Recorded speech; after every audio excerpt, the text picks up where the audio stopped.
The annual Patterson family reunion, held in the vibrant city of Detroit, was traditionally a magnificent and joyous occasion, filled with laughter, shared memories, and familial pride. This year, however, an undercurrent of tension pulsed through the event, making it feel distinctly different. As I sat in the elegantly adorned conference room of the luxurious hotel, gently cradling my 3-month-old daughter, Jamie, in my arms, I observed my husband, Noah, meticulously rehearsing his acceptance speech for the prestigious Patterson Family Legacy Award.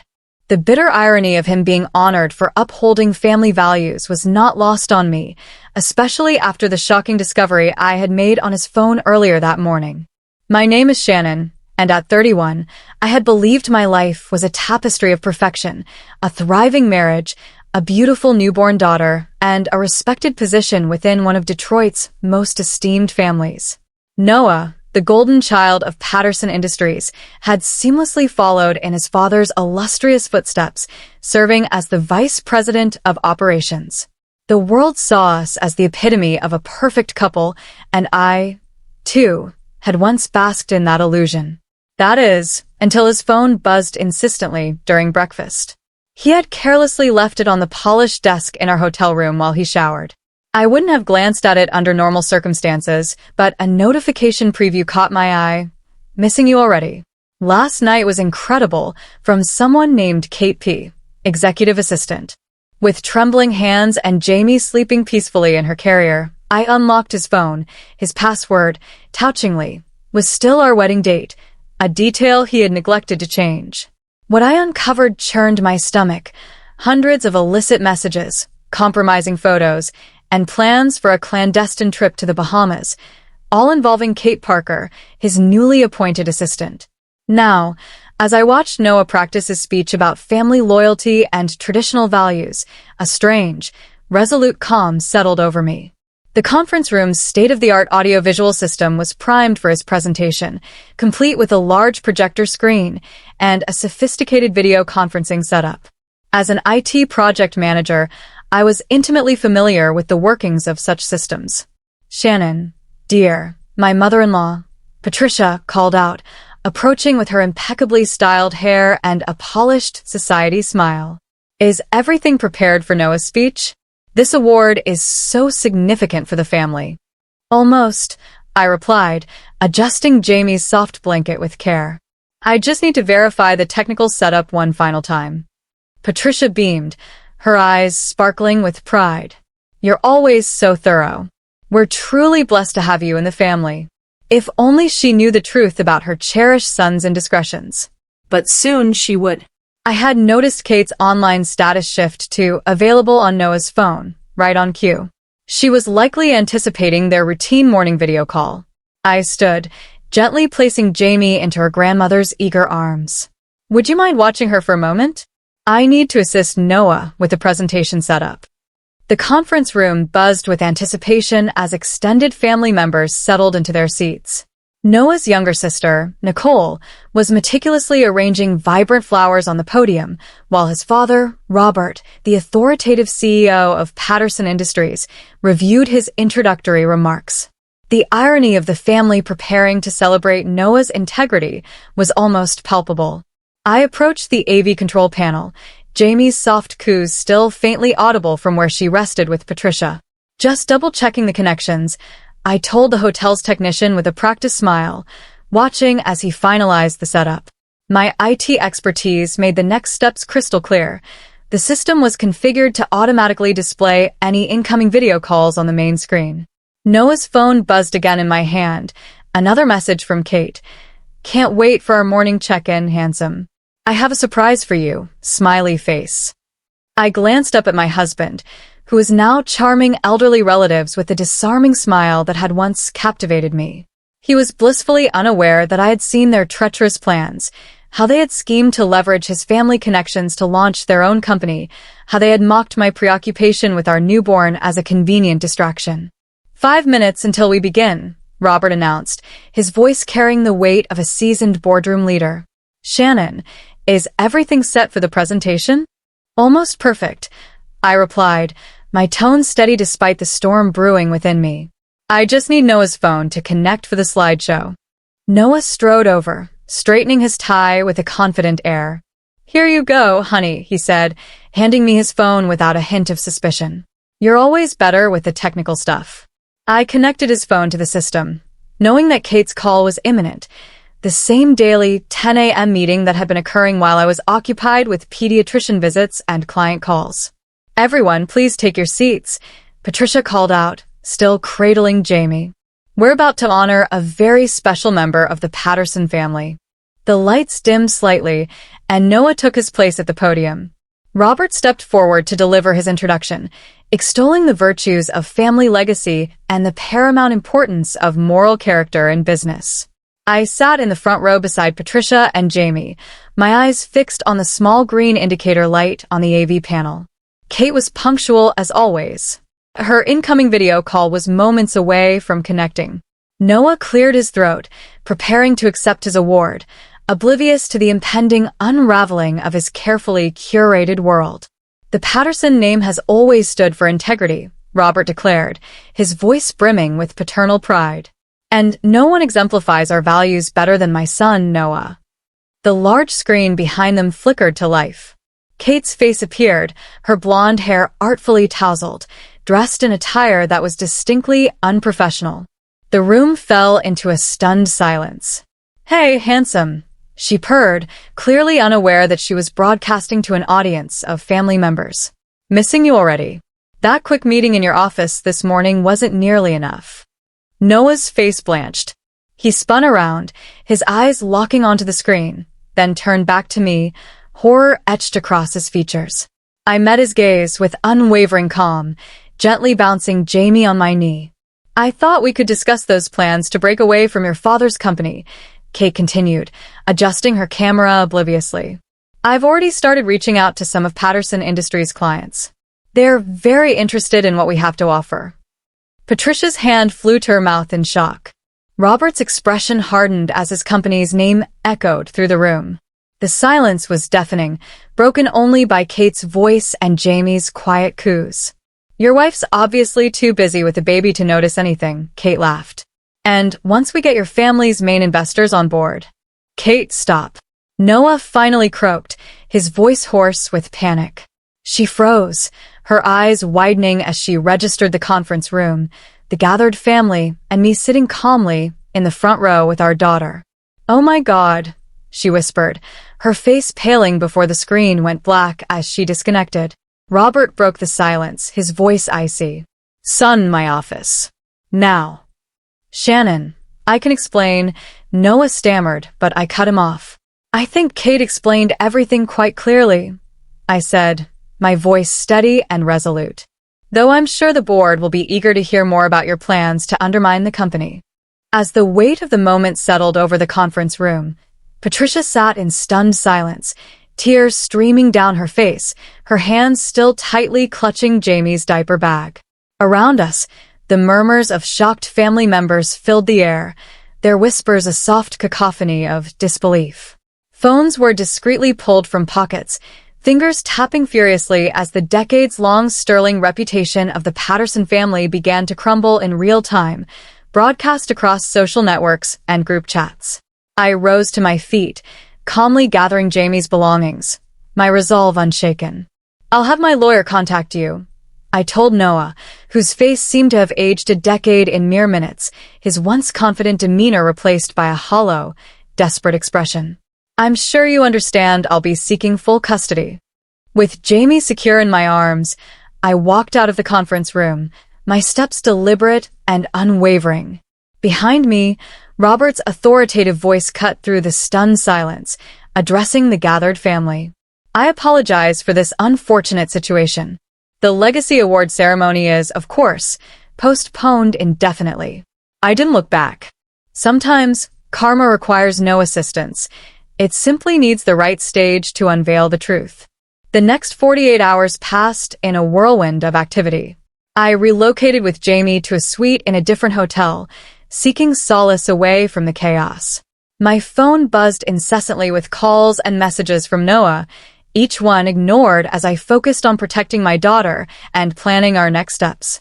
By Monday morning, The incident had sent seismic shockwaves through Detroit's tight-knit business community, with whispers of scandal dominating headlines and boardroom conversations.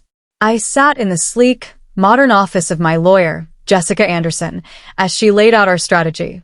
Jamie slept peacefully in her carrier beside me, oblivious to the storm unfolding around us. Jessica shuffled through a stack of documents, her expression focused. Patterson Industries' board has called an emergency meeting, she said. Several clients have come forward, confirming that Kate Parker approached them about diverting their business to a new venture. I kept my voice low to avoid waking Jamie. So, Noah wasn't just betraying me. He was actively plotting corporate espionage. Jessica nodded, her eyes sharp with determination. Exactly. Robert Patterson called earlier. He wants to meet with you privately before the board meeting. I wasn't surprised. Robert had built Patterson Industries from the ground up, transforming it into one of Detroit's most respected enterprises. This scandal wasn't merely a family matter. It threatened the very foundation of his legacy. An hour later, I sat across from him in his expansive corner office, the glittering Detroit skyline stretching out behind him. Jamie slept soundly in her carrier beside me, her gentle breathing a quiet anchor in the tense atmosphere. Robert looked older than I had ever seen him, the weight of betrayal etched into his features. "Shannon," he began, his voice heavy with regret. "First, I want to apologize. What Noah and that woman did is unforgivable, both to you and to this company." I nodded, waiting. Robert hadn't built an empire by indulging in sentimentality, and I knew he was leading up to something significant. "We've frozen Noah's accounts and revoked his access," he continued. "Kate Parker has been terminated, and our legal team is preparing action against both of them. But we have another issue to discuss." He slid a folder across his polished mahogany desk. Inside were detailed records of several major client accounts, ones I had personally helped secure through my IT consulting work, modernizing their systems while Noah basked in the credit. "These clients are threatening to leave," Robert said, his tone measured but urgent. "Not because of the scandal, but because you were their primary technical contact. They trust you, Shannon." The irony wasn't lost on me. I had poured my expertise into those accounts, only for Noah to claim the glory. "What are you proposing?" I asked, though I suspected I already knew. "We'd like to offer you the position of Chief Technology Officer," Robert replied. "The board is in full agreement. We need someone with your expertise, especially now. Your integrity and skills are precisely what this company needs to move forward." I glanced at Jamie, her tiny chest rising and falling, and thought of her future. Then I considered Noah. "And his shares?" I asked. "They'll be bought out at minimum value, per the company bylaws regarding ethical violations," Robert said, his expression hardening. "He'll be lucky to avoid criminal charges for attempting to steal trade secrets. The Patterson name stands for something in this city. He forgot that. You never did." Jamie stirred in her carrier, and I gently rocked her back to sleep. The position Robert offered would ensure security for my daughter's future, but it was more than that. It was an opportunity to build something meaningful from the ashes of Noah's betrayal. "I'll need to review the contract with my lawyer," I said finally. "And I want a seat on the board." Robert's lips curved into a rare smile, the first I'd seen since the reunion. "Already included. We're not losing you to another company, Shannon. Unlike my son, I recognize true value when I see it." The following morning, the Detroit Business Journal published the headline, "Patterson Industries announces new CTO amid family scandal." The article was diplomatic but clear. Noah's attempted corporate espionage had failed, and the company was poised to emerge stronger under new leadership. I was in my new office, reviewing resumes for my technical team, when Nicole, Noah's younger sister, appeared in the doorway. She shifted uncomfortably, her eyes darting to Jamie, who slept in a portable crib near my desk. "I just saw Noah in the lobby," Nicole said, her voice tentative. "He's trying to get past security, says he needs to talk to Dad about his shares." I continued scanning the resume in front of me, unmoved. That's not my concern anymore. Security has their instructions. Nicole stepped closer, glancing at Jamie. "He looks terrible, Shannon." Kate apparently took off with most of their money. The Bahamas trip they planned? She went without him, emptied their joint account. Karma works in interesting ways, I replied, making a note on a promising candidate's application. Did you need something specific, Nicole? I have a board meeting in 30 minutes. She sank into the chair across from me, her expression conflicted. I can't believe he threw everything away. The family name, his marriage, his relationship with Jamie. A commotion in the hallway interrupted her. Noah's voice carried through the open door, defiant and desperate. I have every right to be here. That's my family's company. I pressed the intercom, my tone calm but firm. Security, please escort Mr. Patterson from the building. Turning to Nicole, I added, you might want to remind your brother that his restraining order covers this office. Nicole nodded, her eyes brimming with sadness, and left. Through my office window, I watched as security led Noah to the parking lot, his once immaculate suit wrinkled, his golden boy confidence shattered. My phone buzzed with a text from Jessica, Kate Parker spotted in Miami. Local authorities notified regarding corporate theft charges. I muted the phone as Robert entered, carrying a stack of files. Ready for the board meeting? He asked. We're announcing the new cybersecurity division today. Just finished reviewing candidates for the team, I replied, gathering my materials. Also, Noah was here. Robert's expression darkened. I saw. The board's voting on officially removing him as a shareholder this afternoon. His scheme with Miss Parker violated every clause in his contract.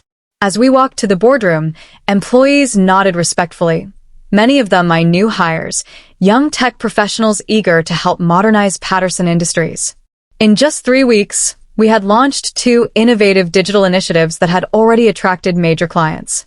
Robert paused outside the boardroom, his tone softening. I know this can't be easy running into Noah like that. If you need time. I adjusted Jamie's carrier on my arm, my resolve unshaken. What I need is to focus on moving this company forward. Noah and Kate's drama isn't my concern anymore. Inside, the board members were already seated, many of whom had once dismissed me as merely Noah's wife.